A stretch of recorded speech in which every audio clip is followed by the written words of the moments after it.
It was just amazing to me that all of us could sit down and agree on something that substantial, firm-wide. So all 6 of us, coming to agreement. I think the biggest issue we had is to whether or not just to keep it private and just let the employees of the firm know, or to make it public. By doing it publicly, what sort of reaction have you gotten from Silicon Valley? So far, it's been really, really positive, especially with entrepreneurs, which, I don't know if it was surprising, but it was refreshing. I think the other big response was from all the employees in the firm, and everybody was just, we got a lot of messages like, it really makes me proud to work here, and that felt really good. Is this something that you think could influence deal flow?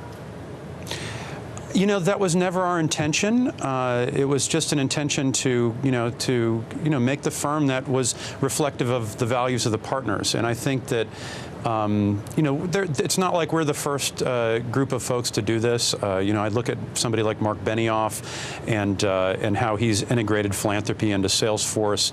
I just think you can do well by doing good, and I think that attracts the right kind of employees, and hopefully that'll resonate with entrepreneurs as well. But it certainly wasn't something that we were counting on.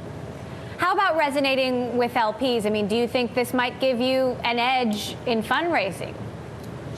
Again, it wasn't something that we contemplated. I would guess a lot of the LPs are foundations and nonprofits, but so I would guess that they would like a circle.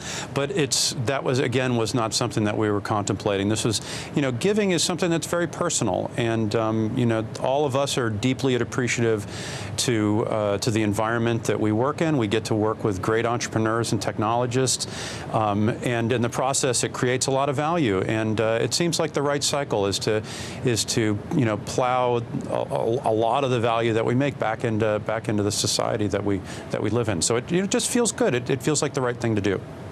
So how exactly will it work, Scott? As I understand it, every partner will give half of all management fees and carried interest income to charity for the rest of your careers. That's right. So it's pretty simple, I guess we could get out a spreadsheet and start tabulating it, but the intention is each partner is going to keep track, and we're going to give half to philanthropy over the course of the partnership and whatever we take out of the partnership. We just made a very simple announcement that had the first 6. Again, they're all completely different from each one of us, and my sense is that over time, when hopefully we do well, we'll have some other series of announcements of other philanthropies that we'll give to. Now, Andreessen Horowitz is already sort of changing the traditional model for a venture capital firm. You're hiring lots of recruiters and marketing experts, and other firms out there are actually following your lead. Is this something that you expect other venture capital firms to follow as well? Do you think they should? So listen, there have been a lot of venture capitalists that have given to philanthropy. Some notable ones are John Doerr and Mike Moritz. So, this is nothing new to venture capital. But I thought it was pretty interesting that we could get a whole firm to agree to do it together. And if that inspires others, I think that'll be a great thing. Is this something that you're going to try to convince any of your portfolio companies to do as well?